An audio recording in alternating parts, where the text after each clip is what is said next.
Morning students. आज से पहले हमने जो पहला टॉपिक डिस्कस किया था इंटेग्युमेंट्री सिस्टम अध्यवनी तंत्र, आज हम दूसरा चैप्टर डिस्कस करेंगे उत्सर्जन तंत्र एस्क्रेटरी सिस्टम। तो देखो एस्क्रेटरी सिस्टम होता क्या है, इसकी क्यों आवश्यकता है हमारे लिए।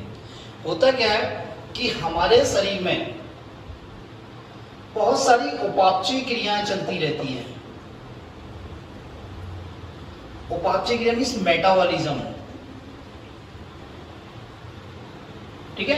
बहुत सारी उपापचय क्रियाएं होती रहती हैं। इन उपापचय क्रियाओं के दौरान बहुत सारे आवश्यक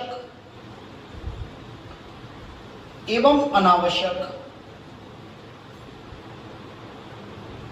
पदार्थ बनते हैं। बहुत सारे आवश्यक पदार्थ भी बनते हैं, अनावश्यक पदार्थ बनते हैं। ये अनावश्यक पदार्थ जो होते हैं ये हमारी बॉडी के लिए हानिकारक होते हैं।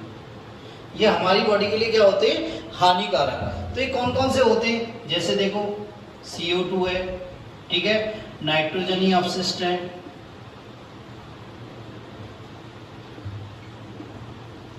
अधिक मात्रा में जल है, अधिक मात्रा में लवण है, ठीक है। तो ये क्या होते हैं, हमारी बॉडी के लिए हानिकारक होते हैं।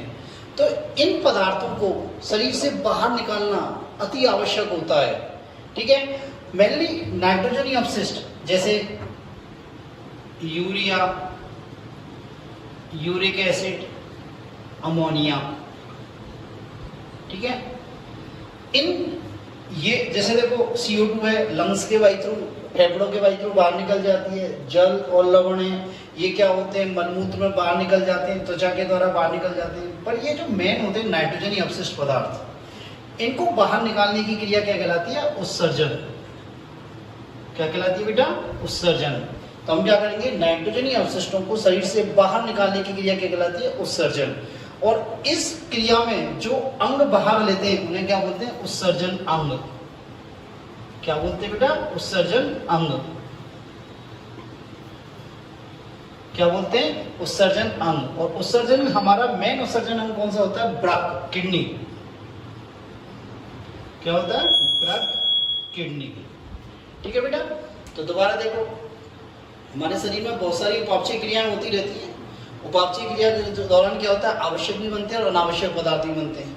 ये अनावश्यक पदार्थ होते हैं, ये क्या होते हैं, हमारे लिए हानिकारक होते हैं। और कौन कौन से होते हैं, CO2 है जो लंग्स के वायु थ्रू बाहर निकल जाती है, जल, लवण, ये मलमूत्र और त्वचा के द्वारा बाहर निकाल दिए जाते हैं। मेन आते हैं नाइट्रोजनी अपशिष्ट, ये क्या होते हैं, यूरिया, यूरिक एसिड, अमोनिया। तो ये पदार्थ क्या होते हैं, सबसे ज्यादा खतरनाक होते हैं, हानिकारक होते हैं। तो इनको बाहर निकालने के लिए क्या कहलाती है, उत्सर्जन। और इनको बाहर निकालने के लिए जिन अंगों का जो अंग होते हैं उन्हें क्या बोलते हैं, उत्सर्जी अंग या उत्सर्जन अंग। तो उत्सर्जन अंग मेन क्या होता है, किडनी, ब्रक होता है। क्या होता है, ब्रक होता है, ठीक है। देखो पहली बार आपने सुना होगा सब उपापचय क्रिया, मेटाबॉलिज्म। होता क्या है, मेटाबॉलिज्म दो प्रकार की होती है। एक होती है एनाबॉलिज्म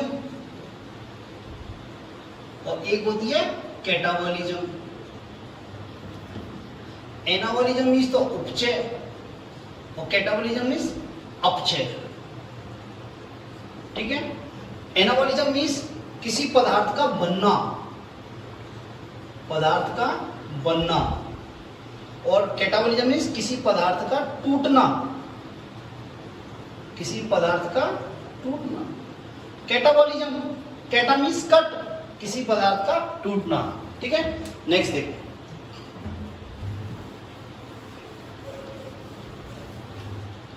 ठीक है। नेक्स्ट आते हैं, देखो उत्सर्जी पदार्थों के आधार पर जीवों को 3 भागों में बांटा गया है। वे जीव जिनमें उत्सर्जी पदार्थ अमोनिया होता है उन्हें क्या बोलते हैं, अमोनोटेलिक या अमीनोटेलिक। जिनमें यूरिया होता है उन्हें क्या बोलते हैं, यूरियोटेलिक। और जिनमें क्या होता है, यूरिक एसिड होता है उन्हें क्या बोलते हैं, यूरिकोटेलिक। जीवों को उत्सर्जी पदार्थों के आधार पर 3 भागों में बांटा गया। वे जीव जिनमें उत्सर्जी पदार्थ क्या होता है, अमोनिया, उन्हें क्या बोलते हैं, अमीनोटेलिक, अमीनोटेलिक। और जिनमें यूरिया होता है ना क्या बोलते हैं, यूरियोटेलिक। और जिनमें यूरिक एसिड होता है तो है यूरिकोटेलिक। ठीक है, तो देखो ये अमोनिया जो होता है ये अत्यधिक विषैला होता है। यदि इनका विषैलापन देखें तो ये सबसे अधिक होता है। ठीक है, ये क्या होता है, मध्यम होता है। ठीक है, और ये बहुत कम विषैला होता है, बहुत कम विषैला होता है। यदि इसे देखें, इसकी घुलनशीलता देखें, जल में घुलनशीलता,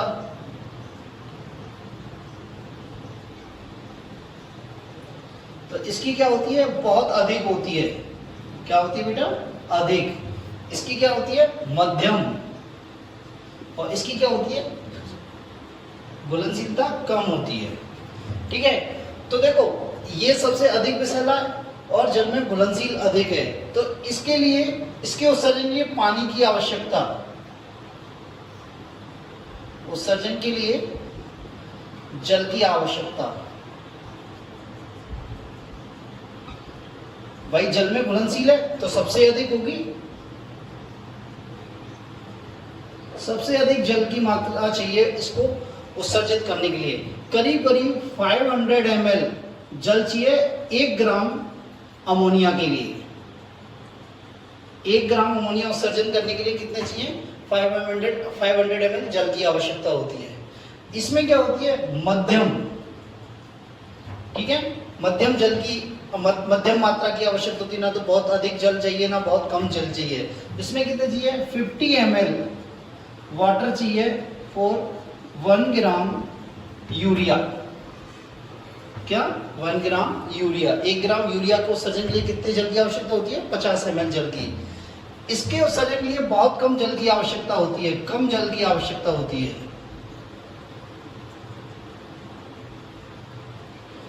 करीब करीब लेके 2 से 5 ml जल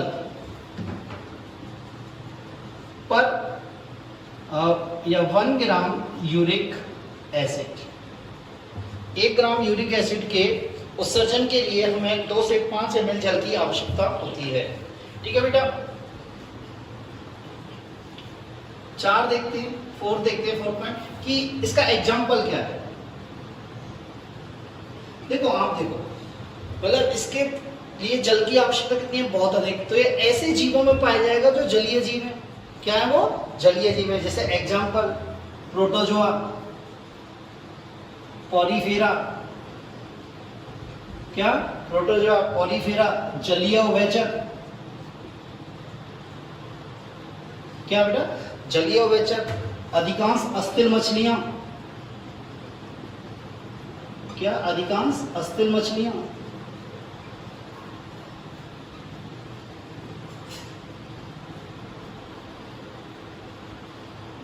ठीक है, इसके लिए, इसका एग्जांपल क्या है, इसके लिए जल की ना अधिक आवश्यकता है ना कम आवश्यकता है। तो ये किस एनिमल में पाया जाएगा, ये पदार्थ उत्सर्जी पदार्थ के रूप में, जो स्थल पर रहते हैं, थल पर रहते हैं। किस पर रहते हैं, थल पर। जैसे मानव। क्या बेटा, मानव स्थलीय उभयचर। क्या बेटा, स्थलीय उभयचर। ठीक है, इसका एग्जांपल देखते हैं। इसके उत्सर्जन के लिए क्या है, जल की बहुत कम आवश्यकता होती है। क्या होती है, बहुत कम आवश्यकता होती है। तो ये उस स्थान पर पाया जाएगा जल की रिक्वायरमेंट क्या है, बहुत कम है। तो ये किस में पाएगा, जनरली मरुस्थलीय प्रदेशों में पाया जाएगा। किस में पाया जाएगा, मरुस्थलीय प्रदेशों में। जैसे कीट, पक्षी। क्या बेटा, कीट है, पक्षी है, इनमें पाया जाएगा। ठीक है, और घोंगा, स्थलीय घोंगा है, सरीसृप है। ठीक है, क्या है, स्थलीय घोंगा है। इन सब में क्या होगा, ये उत्सर्जी पदार्थ होगा। तो एक बार दोबारा देखें, उत्सर्जी पदार्थ के आधार पर हमने जीवों को 3 भागों में बांटा है। वे जीव जिनमें उत्सर्जी पदार्थ अमोनिया होता है उन्हें अमीनोटेलिक कहते हैं, जिनमें यूरिया होता है ना यूरियोटेलिक कहते हैं, और जिनमें यूरिक एसिड होता है ना यूरिकोटेलिक कहते हैं। ये विषैलापन सबसे अधिक है। यदि मैं बोलूं तो यूरिया से 1 लाख गुना विषैला है। कितना है, 1 लाख गुना विषैला। ये मध्यम विषैला होता है, ये बहुत कम विषैला होता है। जल में घुलनशीलता देखें तो ये सबसे अधिक घुलनशील है, ये मध्यम घुलनशील है और ये कम घुलनशील है। उत्सर्जन के लिए जल की कितनी आवश्यकता होती है? इसके लिए सबसे अधिक जल की आवश्यकता होती है, करीब 500 ml आवश्यकता होता है 1 ग्राम अमोनिया को उत्सर्जन करने के लिए। इसके लिए मध्यम जल की आवश्यकता होती है, मतलब ना ज़्यादा जल की ना कम जल की। इसके में क्या होता है 50 ml जल की आवश्यकता होती है 1 ग्राम यूरिया को उत्सर्जित करने के लिए, और इसके लिए सबसे कम जल की आवश्यकता होती है। इसके लिए कितना होता है 2 से 5 ml जल की आवश्यकता है 1 ग्राम यूरिक एसिड को उत्सर्जित करने के लिए। इसका एग्जाम्पल क्या है? जलीय जीव, प्रोटोजोआ, पॉलीफेरा, जलीय उभयचर, अधिकांश अस्थिर मछलियां। क्या बेटा? अधिकांश अस्थिर मछलियां। जलीय कीट, क्या? जलीय कीट। इसका एग्जाम्पल क्या है? मानव है, स्थलीय उभयचर है। ठीक है, इसका एग्जाम्पल क्या है? कीट, पक्षी और स्थलीय घोंघा। तो हम इसे ऐसे ही याद कर सकते हैं, ये जलीय जीवों में उत्सर्जी पदार्थ है, ये स्थलीय जीवों में उत्सर्जी पदार्थ है, ये मूलस्थलीय जीवों में उत्सर्जी पदार्थ है। ठीक है बेटा, नेक्स्ट आता है मानव उत्सर्जन तंत्र।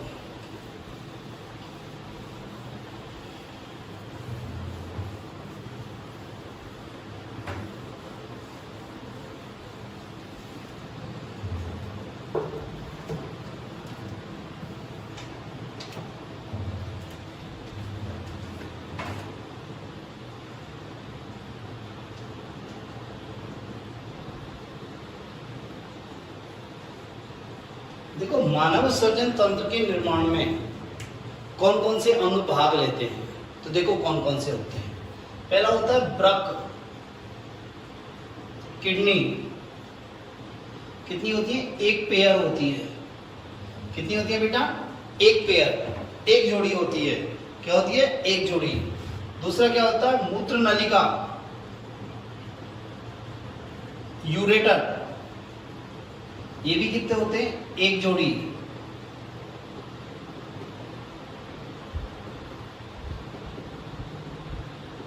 ठीक है। तीसरा क्या होता है? मूत्राशय।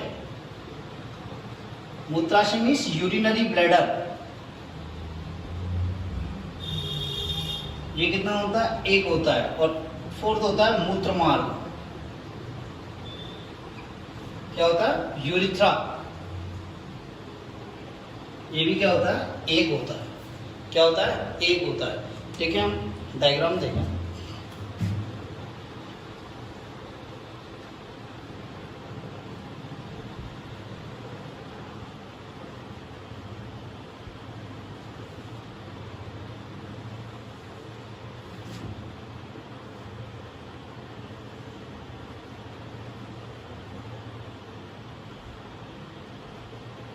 ठीक है बेटा,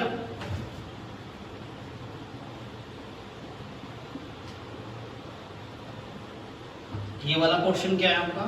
वृक्क है, किडनी है। ये क्या है? मूत्र नलिका है। ये वाला क्या है आपका? यूरिनरी ब्लैडर है, मूत्राशय है। और ये क्या है? यूरिथ्रा है। क्या बेटा? यूरिथ्रा है। बात समझ में आ गई? देखते हैं, पहला अपन लेते हैं किडनी। पहला क्या लेते हैं हम? किडनी।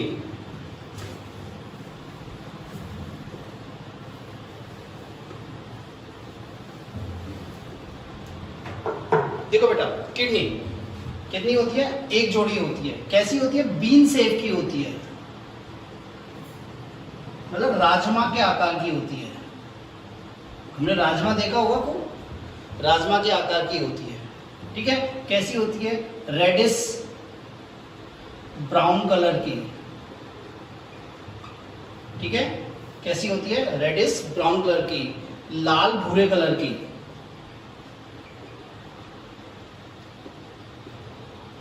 जैसा अपना रेड राजमा आता है उसी कलर की होती है। ठीक है। इसका वजन कितना होता है बेटा? इसका वजन होता है 120 to 170 ग्राम। एक वयस्क में इतना होता है एक किडनी का। ठीक है। इसका देखो साइज क्या होती है बेटा? इसका आकार क्या होता है? आकार 12 सेंटीमीटर तो ये लंबी होती है। कितनी होती है इसकी? 12 सेंटीमीटर। तो इसकी क्या होती है बेटा? लंबाई। 6 सेंटीमीटर इसकी क्या होती है बेटा? चौड़ाई। और 3 सेंटीमीटर इसकी क्या होती है? मोटाई। क्या होती है बेटा? मोटाई। तो अपन ने पहला ले रहे हैं किडनी। ठीक है। कितने होते हैं? एक पेयर होती है। एक जोड़ी होती है, कैसी होती है, बीन शेप की होती है। कैसी होती है, बीन शेप की होती है। इसका कलर कैसा होता है, रेडिश ब्राउन, लाल भूरे रंग की होती है। कैसी होती है बेटा, लाल भूरे रंग की होती है। वजन कितना होता है, 120 से 170 ग्राम पर किडनी। किसमें, एडल्ट में, वयस्क में। ठीक है बेटा, इसकी लंबाई कितनी होती है, 12 सेंटीमीटर, चौड़ाई कितनी होती है, 6 सेंटीमीटर, और मोटाई कितनी होती है, 3 सेंटीमीटर। ठीक है, देखो आपके माइंड में एक क्वेश्चन आ रहा होगा कि सर ये वाली राइट किडनी और ये वाली लेफ्ट किडनी है, ये क्या, राइट किडनी, और ये कौन सी है, लेफ्ट किडनी।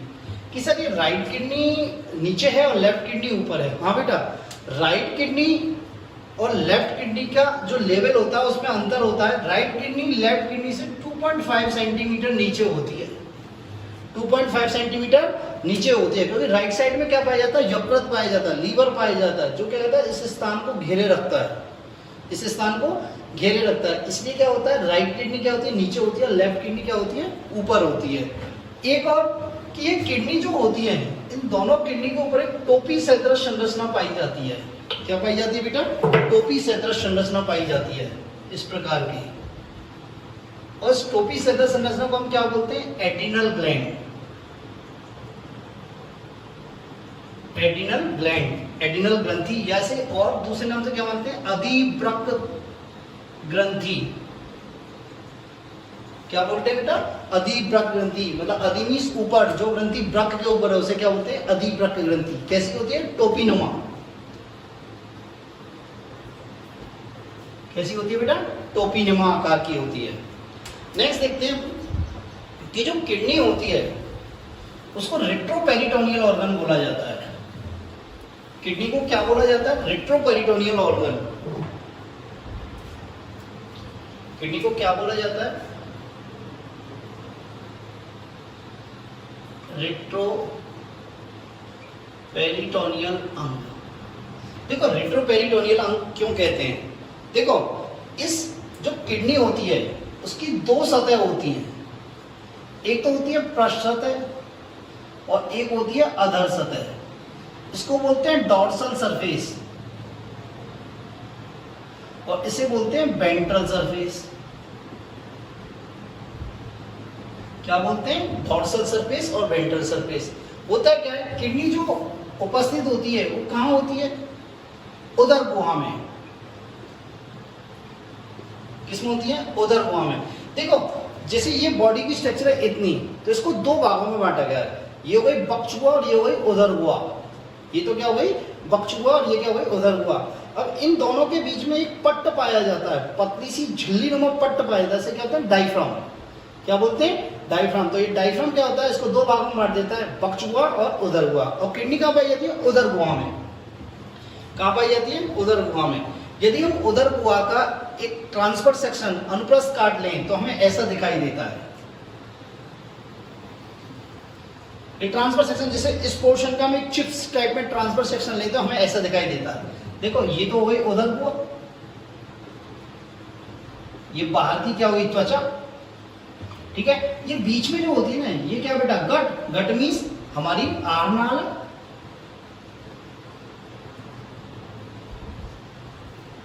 क्या बेटा, आहार नाल। अब होता क्या है, जो किडनी होती है ना, जो ये किडनी की पृष्ठ सतह होती है, ये पृष्ठ उदर गुहा से लगी हुई होती है। ऐसे किससे लगी होती है, पृष्ठ उदर गुहा से। किडनी की पृष्ठ सतह किससे लगी होती है, पृष्ठ उदर गुहा से। या क्या कह सकते हैं, किडनी की डॉर्सल सरफेस किससे अटैच होती है, dorsal surface of abdomen cavity. ठीक है, अब होता क्या है, इस डॉर्सल सरफेस पे क्या पाई जा, डॉर्सल सरफेस तो उदर गुहा की पृष्ठ सतह से लगी है, पर वेंट्रल सरफेस जो ये अदर सरफेस, इस अदर सरफेस पे क्या पाई जाती है, विसरल पेरिटोनियम पाई जाती है। क्या पाई जाती है बेटा, विसरल पेरिटोनियम।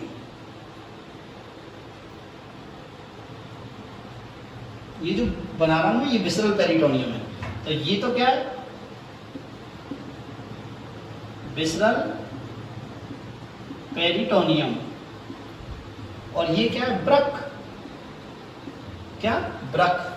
ठीक है, तो हम क्या कह सकते हैं, विसरल पेरिटोनियम से क्या होती है, इसकी other surface, ventral surface cover रहती है, इसलिए इसे क्या बोलते हैं, रेट्रोपेरिटोनियल ऑर्गन। क्या बोलते हैं, रेट्रोपेरिटोनियल ऑर्गन। दोबारा देख लो, किडनी को रेट्रोपेरिटोनियल ऑर्गन कहते हैं। तो किडनी की दो सरफेस होती हैं, एक तो पृष्ठ सतह और एक अधर सतह। पृष्ठ सतह किससे लगी होती है, पृष्ठ सतह किससे लगी होती है, पृष्ठ उदर गुहा से, ये वाली पृष्ठ उदर गुहा से लगी होती है। जबकि वेंट्रल सरफेस जो अधर सतह होती है, इस पे क्या होती है, विसरल पेरिटोनियम का आवरण पाया जाता है, विसरल पेरिटोनियम का आवरण पाया जाता है। इसकी से क्या होता है, रेट्रोपेरिटोनियल ऑर्गन। क्या बोलते हैं, रेट्रोपेरिटोनियल ऑर्गन। नेक्स्ट, मानव की जो किडनी होती है, क्या होती है बेटा, मानव की जो किडनी होती है वो क्या होती है, मेटानेफ्रिक होती है। क्या होती है, मेटानेफ्रिक।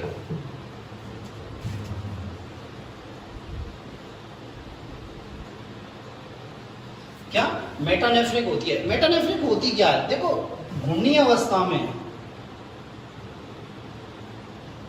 घूर्णी अवस्था में जो किडनी होती है उसे बोलते हैं नेफ्रोटॉम। क्या बोलते हैं, नेफ्रोटॉम।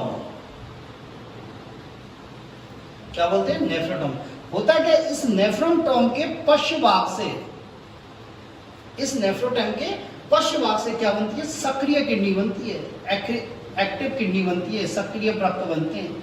इसलिए इसे क्या बोलते हैं, मेटानेफ्रिक किडनी। इसलिए क्या बोलते हैं इसे बेटा, मेटानेफ्रिक किडनी। क्या बोलते हैं बेटा, मेटानेफ्रिक किडनी। तो आपके समझ में आया किडनी को हम रेट्रोपेरिटोनियल ऑर्गन कैसे क्यों कहते हैं और मेटानेफ्रिक किडनी क्यों कहते हैं।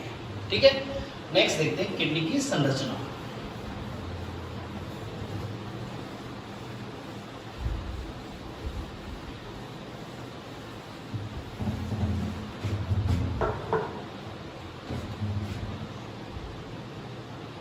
रक्त की संरचना देखो बेटा,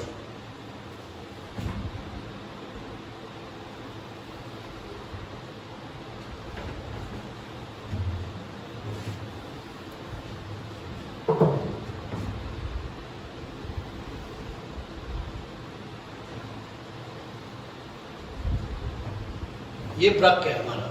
ठीक है, इसकी दो सतह होती हैं, एक तो होती है बाह्य सतह।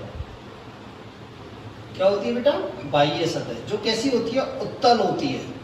उत्तल मीन्स कॉन्वेक्स होती है। क्या होती है बेटा, कॉन्वेक्स होती है। और ये होती है इसकी आंतरिक सतह, जो कैसी है, अवतल है। क्या, अवतल मतलब कॉनकेव है। तो किडनी की दो सतह हो गई, बाह्य सतह कैसी होती है, कॉन्वेक्स, और आंतरिक सतह कैसी होती है, कॉनकेव। होता क्या है, इस आंतरिक सतह पे, आंतरिक सतह का मध्य भाग क्या होता है, बीच में दबा हुआ होता है, बीच में दबा हुआ होता है, जिसे क्या बोलते हैं, हाइलम। क्या बोलते हैं बेटा, हाइलम। होता हाइलम, होता क्या बेटा, इस हाइलम से होके, इस हाइलम से होके क्या होता है कि कुछ चीजें प्रवेश करती हैं, कुछ बाहर आती हैं। प्रवेश क्या क्या करता है, देखो प्रवेश करती है वृक्क, धमनी, तंत्रिका तंतु या तंत्रिकाएं प्रवेश करती हैं। क्या करती है बेटा, तंत्रिकाएं प्रवेश करती हैं। और बाहर क्या आती है, बाहर आती है बेटा, देखो वृक्क शिराएं बाहर आती हैं। क्या आती है, वृक्क शिराएं। और हमने बताया क्या आती है, मूत्र नलिका बाहर आती है। क्या आती है बेटा, मूत्र नलिका बाहर आती है। क्या बाहर आती है, मूत्र नलिका। तो किडनी की सरफेस दो हो गई, बाह्य सतह उत्तल होती है, आंतरिक सतह क्या होती है, अवतल होती है। आंतरिक सतह, अवतल वाली सतह का बीच का भाग क्या होता है, दबा हुआ होता है, इसे हाइलम कहते हैं। हाइलम से क्या प्रवेश करता है, वृक्क, धमनी और तंत्रिकाएं अंदर प्रवेश करती हैं। और बाहर क्या निकलती है, वृक्कस्राव और मूत्र नलिका। वृक्कस्राव और मूत्र नलिका क्या प्रवेश करती है बेटा, वृक्कस्राव, क्या निकलती है, वृक्कस्राव और मूत्र नलिका। ठीक है, नेक्स्ट देखते हैं।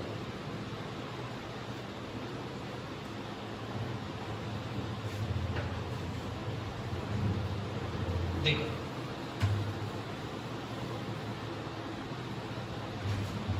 यहां हम ऐसे करते हैं, इसे इस प्रकार बाहर निकाल लेते हैं, ठीक है।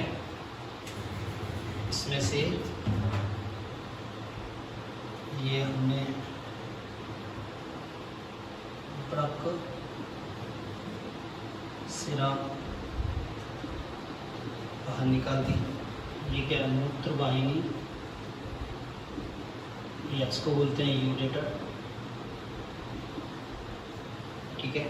और इसमें क्या हुआ, हमें मूत्र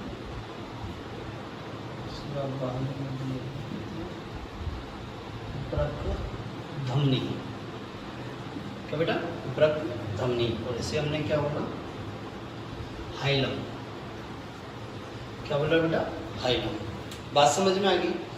देखो इस सतह पर जो ये किडनी की बाह्य सतह होती है, ये सतह होती है, इस पर क्या होता है, 3 परतें होती हैं, 3 सुरक्षा की परतें होती हैं। देखो कौन कौन सी होती है। एक होती है, इसको बोलते हैं रीनल फेसिया, क्या बोलते हैं, रीनल फेसिया, क्या बोलते हैं बेटा, रीनल फेसिया। और इसके नीचे जो होता है वो क्या होता है, एडिपोज कैप्सूल, क्या होता है बेटा, एडिपोज कैप्सूल। और जो सबसे अंदर होता है उसे बोलते हैं हम रीनल कैप्सूल, क्या बोलते हैं, रीनल कैप्सूल। हमारी जो किताबों में दे रखा है सिर्फ रीनल कैप्सूल दे रखा है। ये रीनल कैप्सूल किसका बनाता है, ये रीनल कैप्सूल बनाता है श्वेत तंतु में संयोजी ऊतक का। किसका बना होता है बेटा, श्वेत तंतु में संयोजी ऊतक का, श्वेत तंतु में संयोजी ऊतक का बना होता है। और इसका मुख्य काम क्या होता है, ये इस वृक्क की जो आकार है इसको बनाए रखता है, आकार को, या वृक्क के आकार, वृक्क आकार को बनाए रखता है।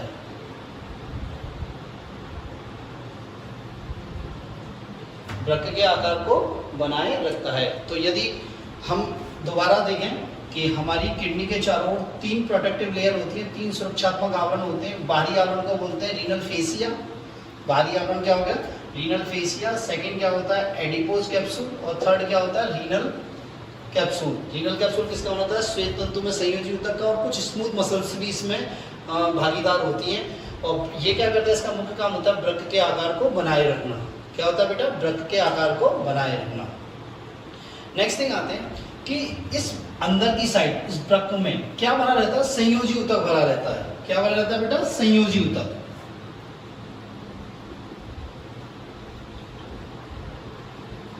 क्या बना रहता है, संयोजी ऊतक। और ये संयोजी ऊतक 2 भागों में विभाजित होता है। बाहरी भाग को तो बोलते हैं रीनल, बाहरी भाग को बोलते हैं रीनल कॉर्टेक्स, ठीक है, वृक्क बलकोट। और आंतरिक भाग को हम क्या बोलते हैं बेटा, रीनल मेडुला। क्या बोलते हैं बेटा, रीनल मेडुला। ये जो बाहरी भाग है, ये बाहरी भाग है, इसको क्या बोलते हैं हम, रीनल कॉर्टेक्स। और जो आंतरिक भाग है इसको क्या बोलते हैं हम, रीनल मेडुला। क्या बोलते हैं बेटा, रीनल मेडुला। तो हम एक एक करके पढ़ेंगे, रीनल कॉर्टेक्स और रीनल मेडुला।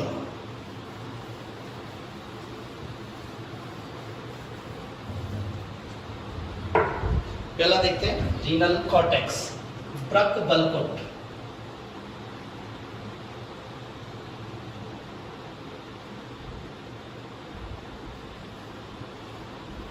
क्या होता है बेटा, ये किडनी का बाहरी भाग है।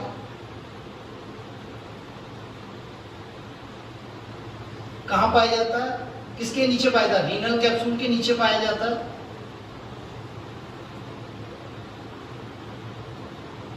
रीनल कैप्सूल के नीचे उपस्थित होता है। और क्या होता है, ये गहरे लाल रंग का होता है। क्या होता है बेटा, गहरे लाल रंग का होता है और कणिका में दिखाई देता है। क्या दिखाई देता है बेटा, कणिका में दिखाई देता है। कणिका में क्यों दिखाई देता है कि इस भाग में नेफ्रॉन के बहुत सारे भाग उपस्थित होते हैं। नेफ्रॉन के बहुत सारे भाग उपस्थित होते हैं, जैसे मेलपेगी का है, मेलपिगी काय, इसको बोलते हैं मेलपिजियन बॉडी।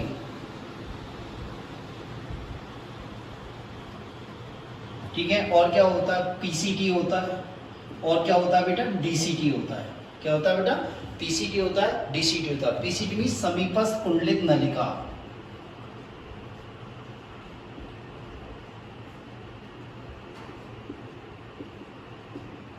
समीपस्थ कुंडलित नलिका, और इसको क्या बोलते हैं, दूरस्थ कुंडलित नलिका। ठीक है बेटा, दूरस्थ कुंडलित नलिका। ठीक है, तो दोबारा देखो, किडनी का बाहरी भाग है क्या, रीनल कॉर्टेक्स। ठीक है, कैसा होता है, कहाँ पाया जाता है, जस्ट रीनल कैप्सूल के नीचे पाया जाता है, गहरे लाल रंग का होता है, कणिका में दिखाई देता है। कणिका में दिखाई क्यों होता है, क्योंकि इसमें मेलपिगी काय होती है, समीपस्थ कुंडलित नलिका होती है, दूरस्थ कुंडलित नलिका होती है। एक वर्ड आता है मेलपिगी काय, हालांकि हम आगे और डिटेल में डिस्कस करेंगे, पर मैं आपको यहाँ थोड़ा सा बता देता हूँ।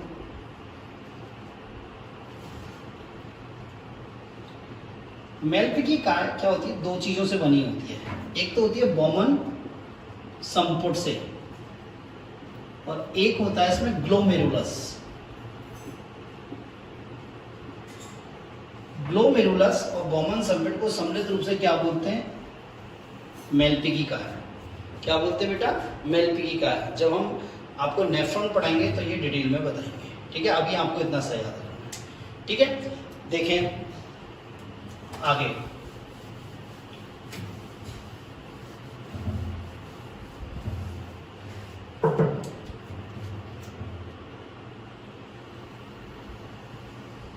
देखो बेटा,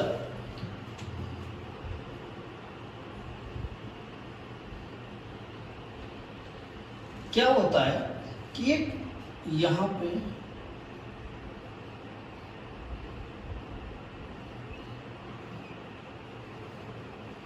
देखो होता क्या, ये कॉर्टेक्स वाला भाग, ये रीनल कॉर्टेक्स का कुछ भाग इस मेडुला वाले, या इनको बोलते हैं पिरामिड।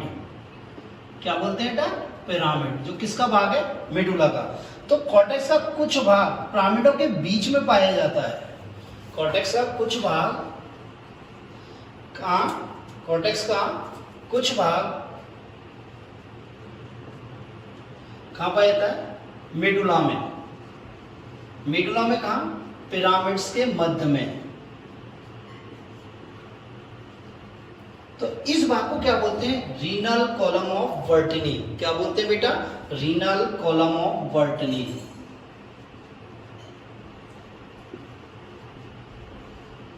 हिंदी में बोलते हैं वर्टनी के स्तंभ। क्या बोलते हैं बेटा, वर्टनी के स्तंभ। ठीक है, तो ये आपका होता है रीनल कॉर्टेक्स। ठीक है, नेक्स्ट आता है रीनल मेडुला। क्या आता है, रीनल मेडुला।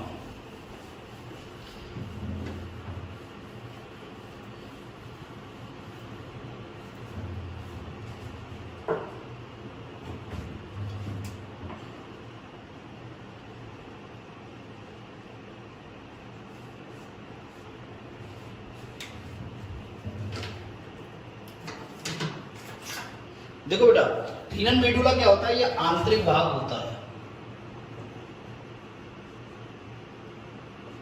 क्या होता है, आंतरिक भाग होता है। इस भाग में क्या होता है, जो ये यूरेटर होता है, ये यूरेटर होता है, ये अंदर जाके ऐसे वाइड हो जाता है, चौड़ा हो जाता है। क्या हो जाता है, चौड़ा हो जाता है। तो इसे क्या बोलते हैं हम, रीनल पेल्विस। क्या बोलते हैं, रीनल पेल्विस। इसको हिंदी में भी किडनी बर्क पेल्विस बोल दो या रीनल पेल्विस कहते हो, रीनल पेल्विस कहते हैं। होता क्या है कि इस मेडुला वाले भाग में क्या होता है कि कॉर्टेक्स घुस जाता है। इस मेडुला वाले भाग में बीच में क्या होता है, कॉर्टेक्स घुस जाता है। जब कॉर्टेक्स घुस जाता है तो ये मेडुला वाला भाग क्या होता है, पिरामिडों के रूप में दिखाई देता है। किसके रूप में दिखाई देता है, पिरामिडों के रूप में इस प्रकार दिखाई देता है।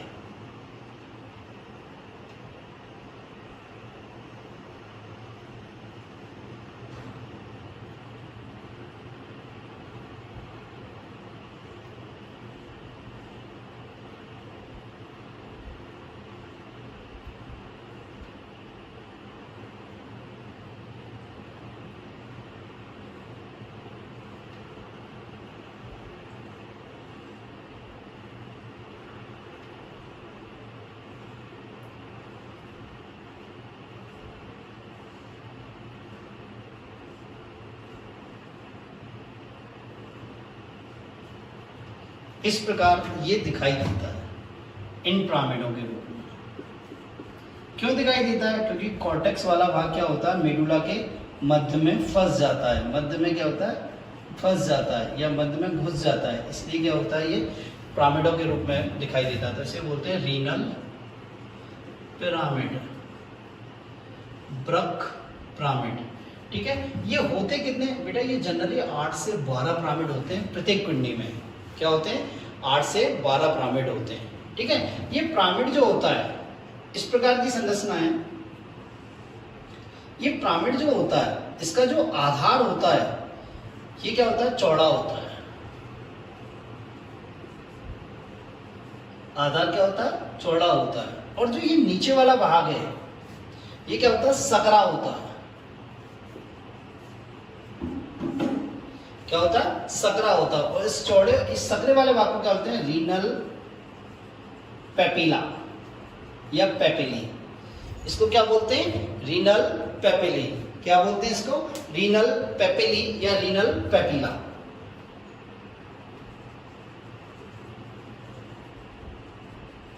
क्या होता है, ये 2 से 3 रीनल पेपिला मिलकर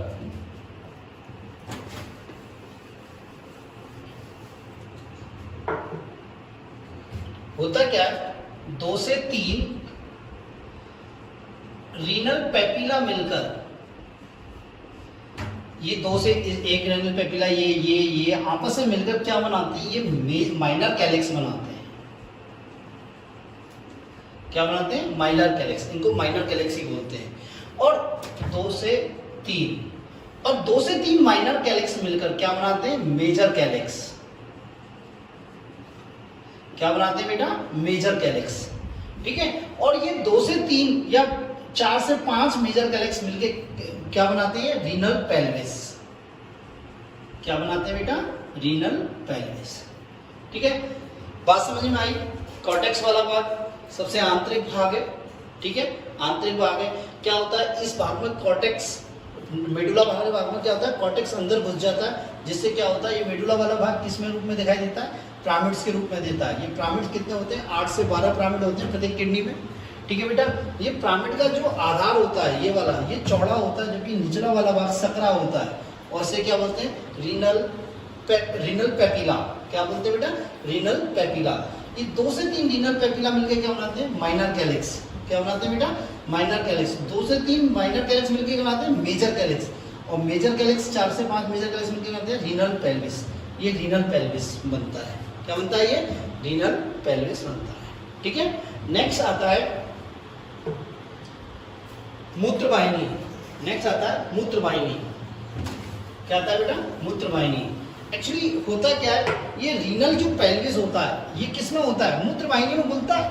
या मैं कह सकता हूँ मूत्रवाहिनी का जो आगे वाला सिरा है वो चौड़ा होता है, कीपनुमा होता है। चौड़ा और कीपनुमा होता है, चौड़ा या कीपनुमा। या ये कह सकते हैं अपन कि किडनी का जो आंतरिक भाग है, हाइलम के यहाँ पे जो भाग है वो कैसा होता है, चौड़ा, और कीपनुमा से कहता है रीनल पेल्विस। तो रीनल पेल्विस किसमें खुलता है, मूत्रवाहिनी में। किसमें खुलता है, मूत्रवाहिनी में। तो देखते हैं नेक्स्ट, मूत्रवाहिनी।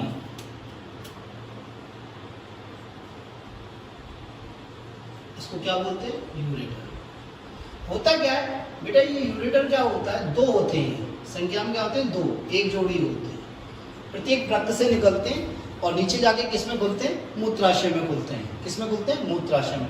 ये क्या होता है, 20 से 25 सेंटीमीटर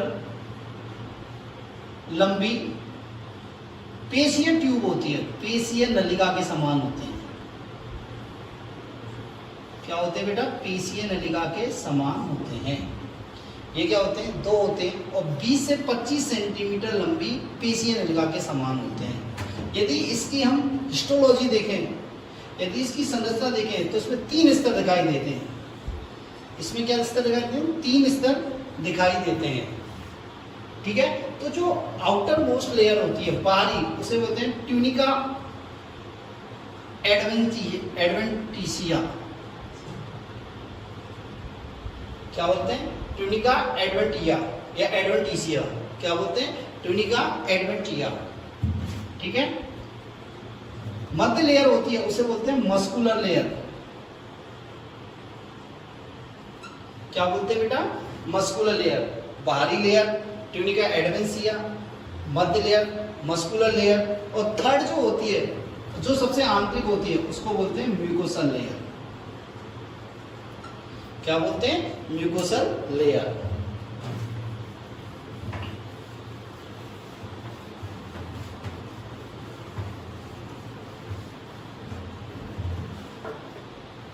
देखो ये सबसे बाहरी स्तर है, ये क्या है? मध्य स्तर है, और ये क्या है? आंतरिक स्तर है। क्या ये? आंतरिक स्तर। ये आंतरिक स्तर जो होता है वो क्या होता है? संक्रमित उपकला का बना होता है, संक्रमण उपकला का बना होता है। किसका बना होता है? संक्रमण उपकला का। किसका बना होता है बेटा? संक्रमण उपकला का। ऐसे अंतर्वर्ती उपकला भी कहते हैं, अंतर्वर्ती उपकला भी कहते हैं। एक्चुअली इस उपकला में क्या होती है? प्रसार की क्षमता पाई जाती है। क्या पाई जाती है? प्रसार की क्षमता। जो ये मध्य स्तर होता है, दो प्रकार की पेशियों से बना होता है, एक तो लॉन्गिट्यूडाइनल मसल्स और एक सर्कुलर मसल्स। एक तो होता है लॉन्गिट्यूडाइनल मसल्स और एक क्या होता है? Circular muscles. इस प्रकार का बना होता है। ये लॉन्गिट्यूडाइनल मसल्स हो गई, और इसमें क्या होती है? इस प्रकार सर्कुलर मसल्स होती है। ठीक है। जो बाहरी भाग होता है, ये क्या होता है? कनेक्टिव टिश्यू की या संयोजी ऊतक की सीथ होती है, संयोजी ऊतक की परत होती है। संयोजी ऊतक की क्या होती है? सीथ होती है। ठीक है। होता क्या है? इन मूत्र वाहिनियों में क्या होता है? क्रमाकुंचन की क्रिया होती रहती है, पल्सेशन की क्रिया होती है, जिससे क्या होता है? मूत्र ऊपर नीचे, मतलब नीचे की तरफ मूव करता है, नीचे की तरफ मूव करता है। ठीक है। नेक्स्ट आता है हमारा मूत्राशय।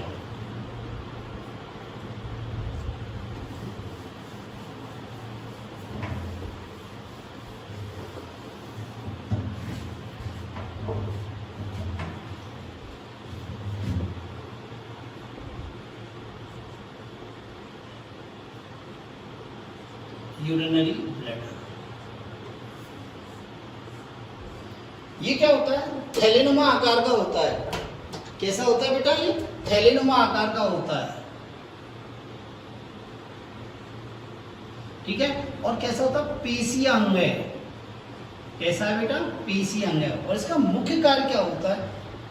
मूत्र का संग्रहण करना होता है। क्या होता है बेटा? मूत्र का संग्रहण करना। इसका कार्य क्या होता है? मूत्र का संग्रहण करना। तो दो बोले तो थैलेनुमा होता है, पेशीय अंग होता है, और मूत्र का संग्रहण करना होता है।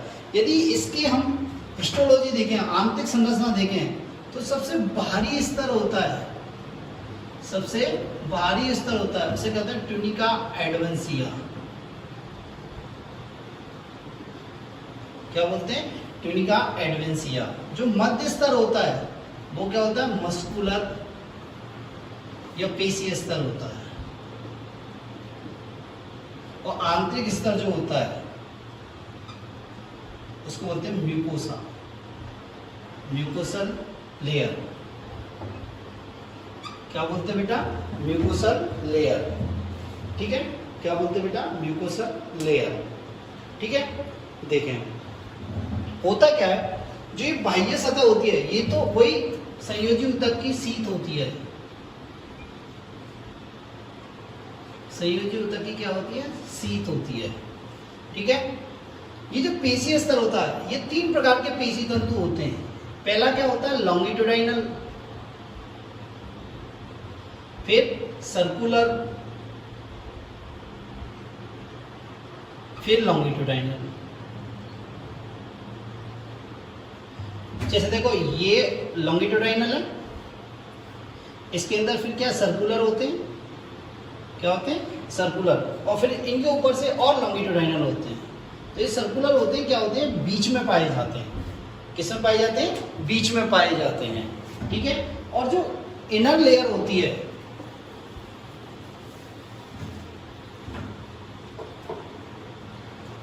और जो इनर लेयर होती है वो क्या होती है? वही संक्रमण उपकला की बनी होती है।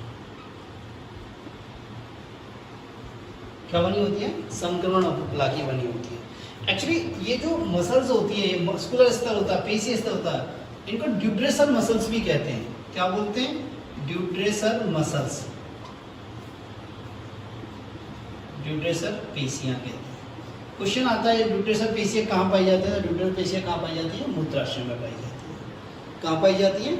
मूत्राशय में पाई जाती है। ठीक है, तो दोबारा देखें, ये थैलेनोमा होता है, पेशी अंग होता है। इसका मुख्य कार्य क्या होता है? मूत्र का संग्रहण करना होता है।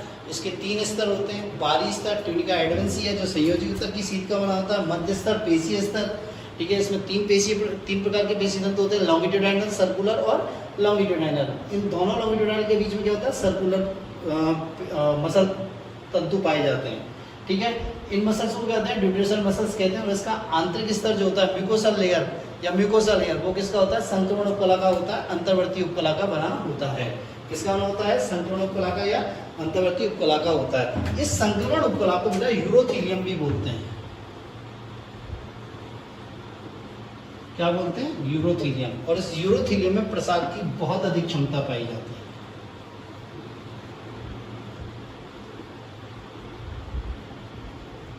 प्रसार की अधिक क्षमता पाई जाती है, इसलिए हम इस मूत्राशय में एक बार में 500 to 700 ml मूत्र का संग्रहण कर सकते हैं। 500 to 700 मूत्र का संग्रहण हम कर सकते हैं। क्या बेटा?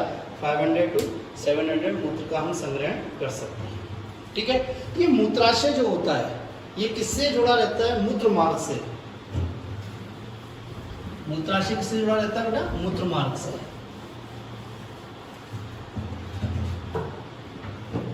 नेक्स्ट आता है मूत्र,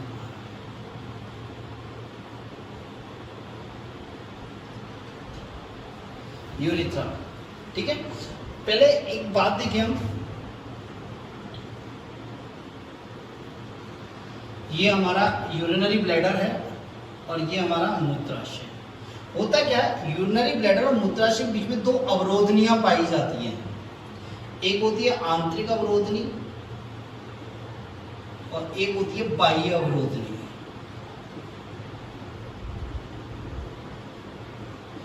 ये आंतरिक अवरोधनी और बाह्य अवरोधनी कहलाती है। इन अवरोधनियों के द्वारा क्या होता है? मूत्र यहां से नीचे की ओर जाता है, मूत्र मार्ग की में जाता है। ये आंतरिक अवरोधनी होती है, ये क्या होती है? अनैच्छिक होती है। क्या होती है बेटा? अनैच्छिक। जबकि ये क्या होती है? ऐच्छिक। कैसी होती है बेटा? ऐच्छिक। आंतरिक अवरोधनी होती है वो अनैच्छिक होती है, जिन पे हमारी इच्छा का कोई कंट्रोल होता है। जबकि बाह्य अवरोधनी क्या होती है? ऐच्छिक अवरोधनी होती है। क्या होती है बेटा? ऐच्छिक अवरोधनी होती है, जिन पे हमारी इच्छा का क्या होता है? कंट्रोल होता है। क्या होता है? कंट्रोल होता है। नेक्स्ट दूसरी बात, सामान्य रूप से नॉर्मल कंडीशन में, सामान्य अवस्था में ये क्या होती है? संकुचित होती है। क्या होती है? संकुचित होती है। पर मूत्र सर्जन के समय ये कैसी हो जाती है? रिलैक्स हो जाती है। क्या हो जाती है बेटा? रिलैक्स हो जाती है, जिससे मूत्र बाहर आ जाता है। जिससे मूत्र क्या हो जाता है? बाहर आ जाता है। तो सामान्य अवस्था में कैसी होती है? संकुचित। कैसी होती है बेटा? संकुचित। लेकिन मूत्र शोषण के समय ये क्या हो जाती है? शिथिल हो जाती है, रिलैक्स हो जाती है। शिथिल हो जाती है या क्या हो जाती है बेटा? रिलैक्स हो जाती है। नेक्स्ट आता है मूत्र मार्ग। ये मूत्र मार्ग है। ये मूत्र मार्ग क्या होता है? बाहर की तरफ मूत्र छिद्र के रूप में बाहर खुलता है।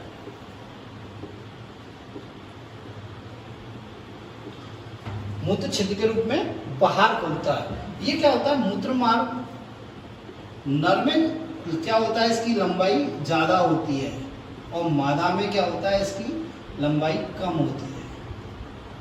क्या होती है? कम होती है। इसीलिए मादाओं को यूरिनरी इन्फेक्शन ज्यादा होता है। यूरिनरी इन्फेक्शन जिसे बोलते हैं यूटीआई, यूरिनरी ट्रैक इन्फेक्शन अधिक होता है। क्यों होता है? क्योंकि उनका यूरिथ्रा क्या होता है? बहुत छोटा होता है। अब क्यों होता है? देखो, इस यूरिथ्रा में 3 भाग होते हैं, प्रोस्टेट यूरिथ्रा, मेम्ब्रेनस यूरिथ्रा और पेनाइल यूरिथ्रा। इसमें क्या होते हैं? 3 भाग होते हैं, प्रोस्टेट यूरिथ्रा, मेम्ब्रेनस यूरिथ्रा और पेनाल यूरिथ्रा। ठीक है।